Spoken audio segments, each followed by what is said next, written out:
M&P or Glock? Well, I'm just gonna cut right to the chase.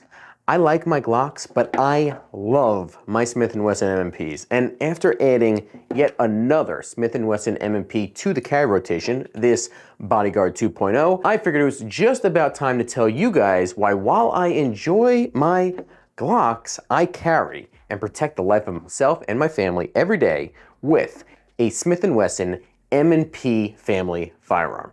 What is up, everybody? Welcome back to the channel. My name is Jay Costa. Before we get started, if you get value after watching this video, please hit that like button down below and also consider subscribing. Now, I today want to share with you my top 5 reasons why I think that the Smith Wesson M&P lineup is a much better option, or a better option, than the Glock lineup in 2026. So let's just jump right in. Reason number 1 that I love M&Ps just a little bit better than Glocks is that each one is made here in the good old US of A. Now, Smith & Wesson has been making firearms here in the United States since all the way back to 1852. That is 174 years of arming law-abiding citizens here in our own country. And each firearm has been made here in the United States during that time. In Connecticut, in Massachusetts, and now as of 2023, their current headquarters is in Maryville, Tennessee. Can anyone blame them for wanting to move out of Massachusetts? Anyway,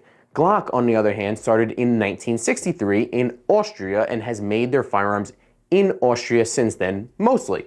To their credit, they do have a Georgia facility here as well, which makes about, based on my AI research, 20 to 30% of their firearms. But all of my Glocks that I have say made in Austria right on them.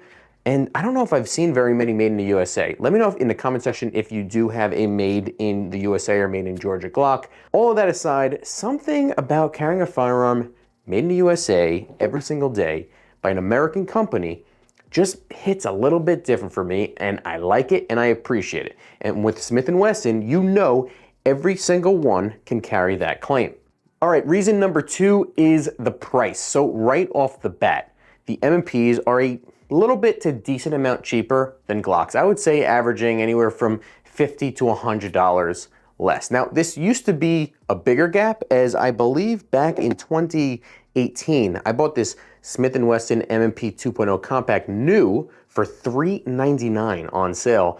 And I bought this Glock 19 at about the same time for $500. But as of 2026, a Glock 19 like this, but the Gen 6 version, the MSRP retail price is $745, while for today's version of this one, it is $699. Now, that's not the largest difference, and of course, like anything else, both are available for cheaper at times, but it does seem like the Smith & Wessons go on cheaper discounts when you can find them. But even without the discount, you get better, I would call it initial value with the M&P. You get better sights, you get better grip texture than even the new Gen 6 grip texture, and a better trigger based on most accounts. It's a better buy with more initial value out of the box right away. Now, reason number 3 that I love M&Ps a bit more than Glocks is the ergonomics of the firearm. Now, this may be, frankly, the biggest difference between these two weapon systems.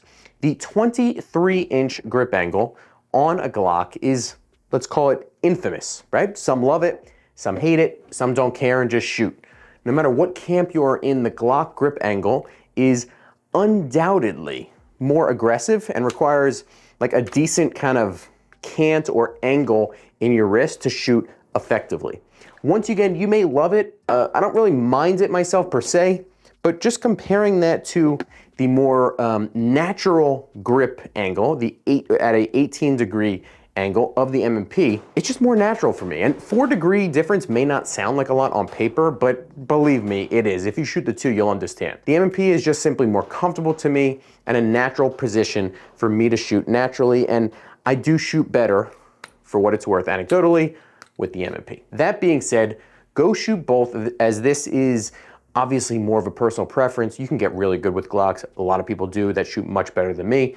Go shoot both. Let me know in the comment section what you think down below, which angle that you like better. Reason number 4 is the M&Ps are just a little bit different than what you're used to seeing, right? So if you've been following this channel or my Instagram account, at JCostaUSA, which you definitely should check out and is the best way to contact me directly if you want to, you should and would know that I don't like following the crowd. I daily drive a 22-year-old diesel truck, for goodness sakes. And back in 2018, when I was just a youngin' looking to purchase my first do-it-all handgun, everyone said to buy a Glock. But this M&P here just seemed so underrated. It seemed so unsung. And I liked that. Now, a lot has changed in the firearm industry since 2018. We have a lot more options, and some may argue that Glock struggles to hold that top spot for striker-fired polymer pistols anymore, if it does at all. And M&Ps like this have improved since then with, trigger improvements. They used to have that hinge trigger. Now it has a flat face trigger, which is excellent, much better than the Glock in my estimation. They also have metal frame alternatives, carry comp versions, just more selection, which has given it more attention amongst the buyer pool. But I am still one of the only ones at my range shooting an M&P as opposed to Glocks or SIGs or whatever else people are onto it that week, right? This level of reliability that you get with the M&P, along with having something just a bit more unique, is a great value in my eyes in and of itself. And it's a big reason why I choose to carry and shoot them. This one here is a Shield Plus. I carry this almost every single day of my life. Now, when I say almost, I have a new addition to the carry rotation, which is my reason number 5, this Smith Wesson M&P Bodyguard 2.0. Now, generally speaking, everything that Glock makes, Smith & Wesson makes an equivalent of, and vice versa, right? So Glock makes the Glock 19, Smith & Wesson makes the 2.0 compact. Glock makes the Glock 17, Smith & Wesson makes the 2.0 full size, right? Glock makes the 43X, and Smith & Wesson makes the Shield X or the Shield Plus. But not this guy. I bought this little tiny pistol and found it to be one of the coolest and most functional handguns on the market. It is a micro compact, I would call it, pistol, chambered in .380 with a barrel length of only 2.75 inches.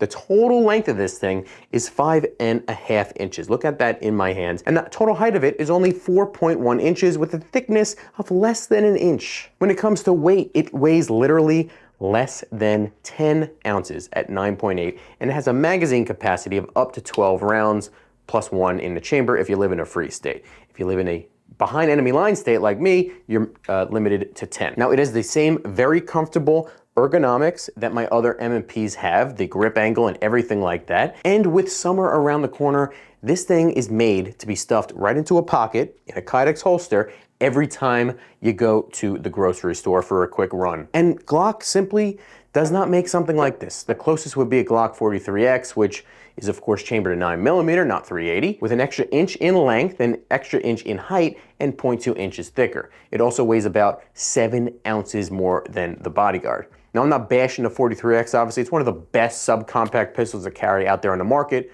but it's not a pocket gun. It's not a deep concealment weapon. This Bodyguard 2.0 provides something that almost nothing else on the market provides other than the Ruger LCP Max. If you want something to throw in a pocket holster like this and put right in your shorts and then go to the gym, the Bodyguard 2.0 is what you are looking for. Now, this is not to say that the M&P lineup beats Glock in every single category. Nothing is perfect. In fact, some of its biggest pros, I would say, also are related to its biggest cons, such as the fact that since they are not as common, I mentioned I like that they are unique in a way, the accessories are more expensive. Let's take magazines, for example. The M&P 2.0 compact magazine costs $38 each, while a Glock 19 magazine like this only costs about $25. And Glocks come with 3 of these, while the M&Ps usually only come with 2. So that initial cost, that initial value, as I mentioned, could get eaten into very, very quickly. Also, the M&P line accessories are less widely available. You're much less likely to see at your local gun range, an M&P magazine or an other, accessory for an M&P in stock, as opposed to a Glock. You don't have enough in-stock parts for your Glock to build a whole new one, I promise you that, no matter where you are. And while the M&P line's aftermarket support is catching up as they gain and earn more recognition across the firearm industry, nothing, absolutely nothing beats the aftermarket support that Glock has at the moment. Nothing. A Glock is a Lego toy for adults. We all know this. It makes it much, much easier to find lights, to find optics, and holsters as well, maybe most importantly, that work with a Glock with your specific needs and configuration than it would be to find the equivalent for your M&P. Now, you should be fine either way, but to act like it is the same is a denial of reality for now. Lastly, Glocks will have a stronger resale value than when compared to an M&P, generally speaking. But frankly, I live in New Jersey. It took like 3 months waiting for the pistol permit for this thing. So once I get a firearm, or especially a handgun in my hands, I have no plan on selling it ever. Glock has the longest proven track record for striker-fired handguns out there. They started it and everyone else copied. They are the OG. But I find that their lack of innovation over the years has definitely started to catch up with them, which I think that they realize if you look at the new Gen 6. And we have enough history now, in my view, of M&Ps being used by law enforcement and military, as well as some YouTube tests out there putting all striker-fired pistols through major stress tests. And M&Ps almost always come out with flying colors. And if you add all that up, to me, that is way more than necessary for me to have confidence in the M&P lineup just as much as I would a Glock. Listen, at the end of the day, these are all striker-fired polymer frame handguns that will shoot when you want them to. So, of course, as always, it's much more important to just train with what you got instead of buying the next thing. That being said, at this point, I just find my Glocks to be just very simply boring. This Glock 17 Gen 3 I have not shot in like 2 years, and they're pretty much all relegated to just sitting in safes around my house for home defense. My M&Ps, on the other hand, are either being shot at the range, at a training course of some sort, in my waistband, or now even in my pocket. That is it for today, guys. Thank you so much for watching. Let me know what you think in the comment section down below. What experience do you have with Glocks compared to M&Ps? Which one do you like better? And do you agree or disagree with me that M&Ps are the better value and the better gun to buy now in 2026? I appreciate it so much, as always, for tuning in. God bless you guys. Keep fighting. I will see you next time.